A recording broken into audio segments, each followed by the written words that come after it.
Hey y'all, so today I'm going to be doing my March wrap-up. In the month of March, I managed to complete 9 books, so I'm not going to talk in too much depth about any of these, but I will try to either do some sort of video review or written review for all of these. So without any further ado, let's just jump into this because this is going to take a little while. The first book that I read in March was Where Futures End by Parker P.V. House. The synopsis of this book is really what pulled me in to read it. I'm not going to read all of it to you, but the first few lines are 5 teenagers, 5 futures, 2 worlds, 1 ending. And the whole concept of this just sounded really interesting. Basically, this is a novel told in 5 short stories from 5 different points of view going throughout time. And these 5 stories weave together to tell one large overarching story. This is typically something I absolutely love in books, so when I heard about this, I automatically wanted to pick it up, and I was actually super disappointed. I feel like PV House was trying to make this book really intriguing and mysterious and kind of like a puzzle for the reader to put together with all of these different short stories, but I felt like it never got deep enough into any story to really be incredibly interesting or intriguing. Like, I never really got invested into anything in this book. I felt like we just kind of stayed at surface level the entire time, and I felt like nothing was really complex enough to make it that interesting. Because this is supposed to kind of be a puzzle for the reader to put together, I really hoped that the last piece would fit in and I would be like, oh, this is awesome, now everything makes sense and it's really interesting. And instead I kind of had the same reaction to the end of the book as I did to the rest of the book, which was pretty meh. In the end, I gave this, I think, 5.5 stars out of 10, which translates to 2 out of 5 on Goodreads. I just overall was not incredibly impressed with this. The next book that I read in the month of March was In Real Life by Cory Doctorow and Jen Wang. In Real Life is a graphic novel about a girl who gets very invested in online gameplay. And overall, I thought this book was just fine. Even though this book is about 150 pages, which is about the length of a trade comic, there is not a ton of text in this, and it's very, very picture-based, and so I read this in, I think, less than half an hour. And I think that was really to the book's detriment. It is a very short reading time, so it is very hard to get actually invested in anything that's going on. And on top of that, it was a very simplistic story. It was enjoyable, I liked the main character, I liked the gameplay, but it just wasn't special. In the end, I gave In Real Life 6 stars out of 10, which translates to 3 out of 5 on Goodreads. Next, I read Scott Pilgrim vs. the World, which is the second book in the Scott Pilgrim graphic novel series by Brian Lee O'Malley. I ended up giving this volume somewhere around 7 out of 10. I didn't like it as much as the first volume. I felt that it kind of jumped around a little bit and therefore was slightly confusing, and there were a couple moments that I thought were just really silly, but I did still enjoy it. I love the tone of these graphic novels, and so far I'm still enjoying the series, and I do hope to continue it soon. Next up, I read Death Note Black Edition Volume 4 by Sugumi Oba. And unfortunately, I have to say that this is definitely my least favorite in the series so far. I still really enjoyed it. I gave it 8 stars out of 10, but it doesn't quite live up to the 3 volumes before it. There's a major event within this volume that, from what I have seen, is very controversial with fans of the series, and I fell on the side of not liking it very much. I don't like what it did for the story, and I don't like what happened afterward to kind of remedy it. I just did not like it. The rest of this volume was really good, just as good as the previous volumes, but that one thing is what has kind of kept me from continuing on the series.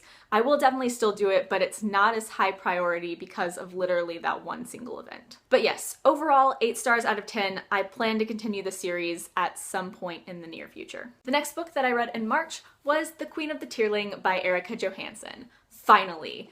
3rd time's the charm. As I've mentioned in a few videos, this is the 3rd time that I have tried to pick up and read this book. Each time before this, I got to about 100 pages in, and I put it down for various reasons that had nothing to do with the book. But this time I was on a trip, and this was the only book that I had to read, so I kind of forced myself to get a little bit further, and once I got home, I was still pretty invested in it, so I managed to get through it, although it took me like 2 weeks. And from that whole spiel, I make it sound like this book is difficult to get through, and I don't think it necessarily is. Basically, this is the first book in a trilogy, and the main character of this trilogy is named Kelsey, and she is the heir to the throne of the Tearling. And this book is basically her journey to becoming the Queen of the Tearling. The thing about this book is that it is kind of dense, not in the writing style. The writing style is great and easy to read, but in the information that is given to you. Like with a lot of fantasy novels, characters within this book have names that are slightly unfamiliar to us,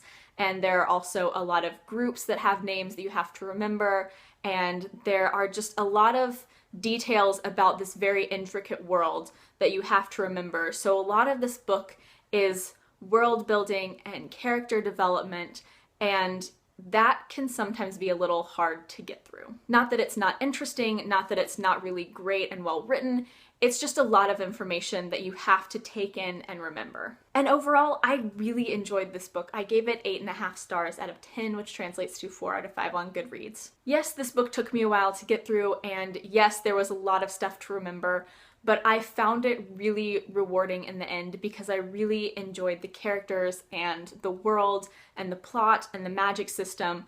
Overall, I just really enjoyed this book, and I'm really excited to jump into the invasion of the Tearling sometime soon. The next book that I read in March was Carry On by Rainbow Rowell, which was my book stack challenge book for the month of March. So I went into this book a little skeptical. I wasn't really in the mood for it, but I had it for my book stack challenge and I had to read it by the end of the month.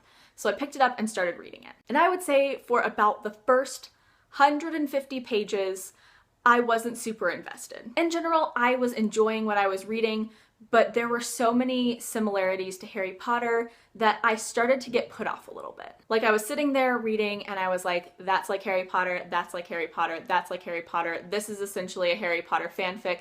How did this get published without some sort of lawsuit? And then approximately 150 pages-ish in, it got really good. And somehow I did a complete 180, and by the end of this book, I had fallen completely in love with everything about this book, and I ended up giving it 9.5 stars out of 10. Essentially, how I would explain this to people who are very skeptical about the very Harry Potter fanfic-esque aspects of this book is that although it's set up very much like Harry Potter, like I said, about 150 pages in, it kind of diverges from the Harry Potter story. Like it's almost as if Rainbow Rowell set everything up to be very similar to Harry Potter and then completely turned everything on its head. Like after I hit that 150 page mark, I did not question anything about like, oh, this is too much like Harry Potter.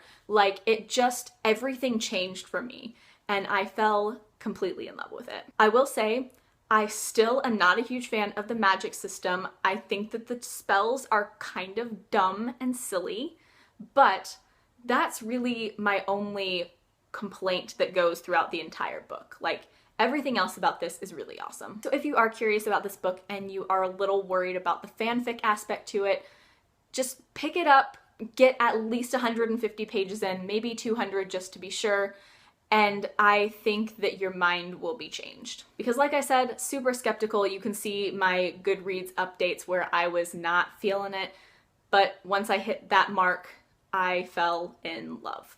So 9.5 stars out of 10, would highly recommend it. And then finally, the last 3 things that I read in the month of March were the entirety of the Infernal Devices manga series by Cassandra Clare. I've been reading a lot of manga and comics and graphic novels lately, and I was also really in the mood to reread the Infernal Devices, so I decided to combine that into reading the Infernal Devices manga. I will still say that for each and every one of these, I do prefer the actual novel to the manga, but I think that these are really great to read in addition to the series, or if you want a refresher and you don't want to read the entire huge series, I feel like these are a really great option. I did really enjoy these books in graphic form, but I do have to say that because they are shortened versions of the actual novels, there are certain nuances that I feel are missed out upon within the manga series. But overall, like I said, I did really enjoy the series. I gave Volume 1 Clockwork Angel 7 stars out of 10, which translates to 3 out of 5 on Goodreads. I gave Volume 2 Clockwork Prince 8 or 8.5 stars out of 10, which translates to 4 out of 5 on Goodreads. And I gave Volume 3 Clockwork Princess 9 stars out of 10, which translates to 4 out of 5 on Goodreads. So those are the 9 books that I read in the month of March, so now it is time to address my book stack challenge for April. If you don't know how this challenge works, I will leave a link down in the description to the video where I introduced it, but essentially each and every month I choose a book from this stack that I have to read during the following month, and then I replace it with another book so that each month there are 5 books on the stack to choose from. And I've been thinking a lot about this over the past couple weeks because for a while none of these books have really been calling my name, but the same was kind of true for Carry On, and I was not sure which one I wanted to pick. Like, I really want to read The Way of Kings very soon, but April is going to be a really busy month for me, so I can't guarantee that I'm going to have enough time to get through the entire thing. So I wanted to pick something that was not The Way of Kings yet. So eventually I decided upon The Book Thief by Marcus Zusak. When I restarted the stack, a bunch of people put in the comments, "The Book Thief is so good and you should totally read it." And at first I was a little skeptical. I've had this book for almost 2 years now, and it's one that I mean to get to at some point, but it's also one that seems a little intimidating because it's not exactly in my comfort zone. But everyone just raves and raves and raves about this book, so I decided to finally see for myself how much I like it. So now that I have taken a book off the stack, it is time to replace it. Time to dump everything out of this jar. Okay, so I closed my eyes and chose one at random, so let's see what book I got. Okay, so I got The Ocean at the End of the Lane by Neil Gaiman. So The Ocean at the End of the Lane will be added to my book stack. So that is it for my March wrap-up. Let me know down in the comments what your favorite book was that you read in March. My favorite was Carry On by Rainbow Rowell. As always, I will leave links down in the description to my blog, Twitter, and Goodreads. Please add me as a friend on Goodreads. I would love to be friends with all of you. Like, comment, subscribe, all that jazz. Thank you so much for watching. Bye!